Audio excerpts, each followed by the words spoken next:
अजित पवारांच्या विमानाचा अपघात झाला त्या ठिकाणी शरद पवार पोहोचले। हा अपघात कसा झाला, अजितचं विमान कसं कोसळलं, हे अजित पवारांची मृत्यू झाल्यानंतर शरद पवारांच्या तोंडून निघालेले पहिले शब्द। अजितचं विमान कसं कोसळलं।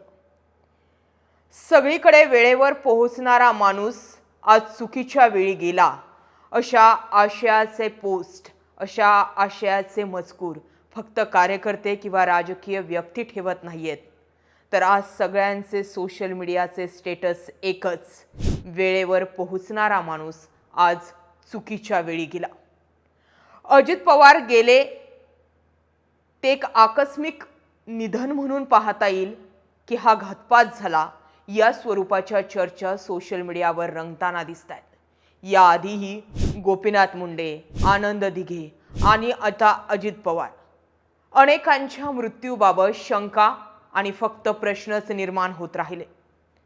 प्रश्नाला प्रश्न जोडायचा जर ठरला तर व्हीआयपी लोकांचं हे व्हीआयपी विमान, ज्याच्यामध्ये 2-2 पायलट असल्याची माहिती, स्टँडर्ड किंवा व्हीआयपी लोकांसाठीच या विमानांचा वापर केला जातो अशी या विमानासंदर्भातील माहिती।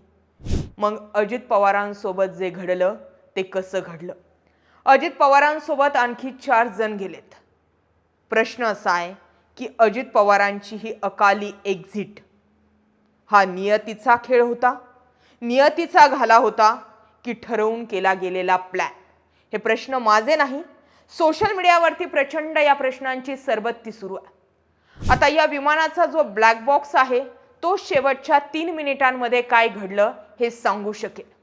गेल्या काही दिवसांपूर्वीच्या राजकीय हालचालींवरती जर नजर टाकायची जर ठरली तर सुरुवातीला नगर परिषदांच्या निवडणुकांमध्ये एकनाथ शिंदे विरुद्ध भाजप हे वॉर दिसलं, पण त्या निवडणुका होत्या त्या संपल्या आणि ते वॉर शमलं। त्यानंतर पुणे आणि पिंपरी चिंचवड महानगरपालिका निवडणुकांच्या निमित्ताने अजित पवार विरुद्ध भाजप आणि भाजप विरुद्ध अजित पवार हे वॉर सुरू झालं होतं। याच निवडणुकांदरम्यान 2023ला बंड केलेले अजित पवार आणि शरद पवार यांचा मिलाप झाला होता। तसा जर विचार केला तर ही फक्त औपचारिक घोषणाच होती, पण त्याआधी वेगवेगळ्या कार्यक्रमांनिमित्त अजित पवार, शरद पवार आणि अख्खं पवार कुटुंब एकत्र आलं होतं। म्हणजे थोडक्यात तुतारी आणि घड्याळ एकत्र होते, पवार काका पुतणे एकत्र होते। हा मेसेज शेवटचा होता। अजित पवारांनी महानगरपालिकांच्या निवडणुका झाल्यानंतर अजित पवार नेमकं काय बोलणार यावरती प्रश्न लागून होतं। त्यावेळी अजित पवारांचे ते शब्द आठवा, राजकारणामध्ये कोणीही पडू नका, तुम्ही तुमचे कामधंदे आणि व्यवसाय पहा, राजकारण लय वंगाळ आहे। अजित पवारांचे ते शब्द आणि आज अजित पवारांचा झालेला मृत्यू ह्या 2 घटना सांगतात की राजकारण असो किंवा समाजकारण असो, पण सध्याच्या घडीला एकच की माणूस माणसात राहत नाही।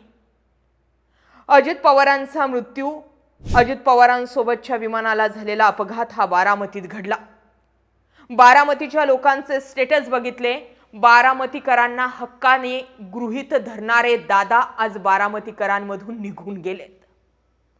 बारामतीकरांवरती शिक्का अजित पवार स्वतःच्या नावाचा लावत होते, कारण बारामतीकरांसाठी तेवढं अजित पवारांनी पेरलं होतं। पण आज दादा त्यांच्यातून निघून गेल्यानंतर अनेकांचे स्टेटस एकच की बारामतीचा माणूस आज बारामतीतच विलीन झाला।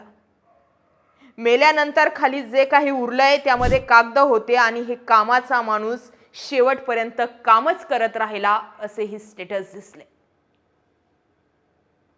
ना अंगावर कपडे राहिले, ना पाणी पिण्यासाठी शेवटची चेहरा राहिला। प्रश्न असा आहे की या राजकारणानं सगळं काही उद्ध्वस्त केलं।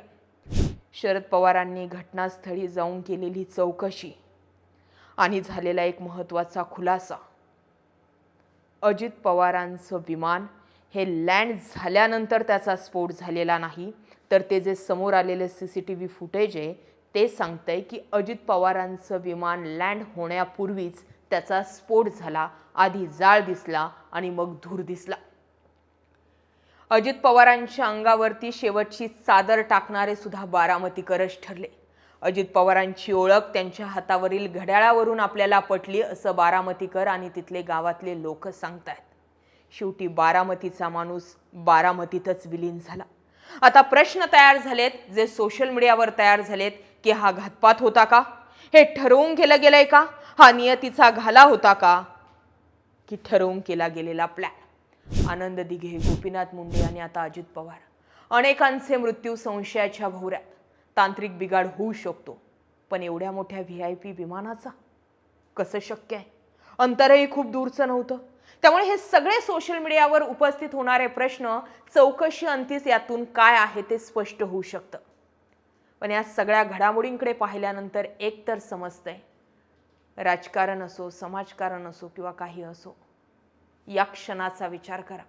पुढच्या 10 वर्षांचा, 15 वर्षांचा करू नका. तुम्ही आजच्या वेळेबद्दल काय, पुढच्या सेकंदाबद्दलचं भाकीत वर्तवू शकत नाही. पुढचं काय घेऊन बसला. आज दादांच्या जाण्यानं महाराष्ट्रावर शोककळा पसरली आहे. प्रत्येकाला असं वाटतंय की आपल्या घरातीलच कोणीतरी गेलंय. अजित पवारांसारखा माणूस राजकारणात आणि समाजकारणातही पुन्हा होणे नाही. बिनधास्त होला हो आणि नाहीला नाही म्हणणारा माणूस आपल्यातून निघून गेला. शेवटी मी एवढंच म्हणू शकते, या धुरंधर नेतृत्वाला आपल्याकडून भावपूर्ण श्रद्धांजली.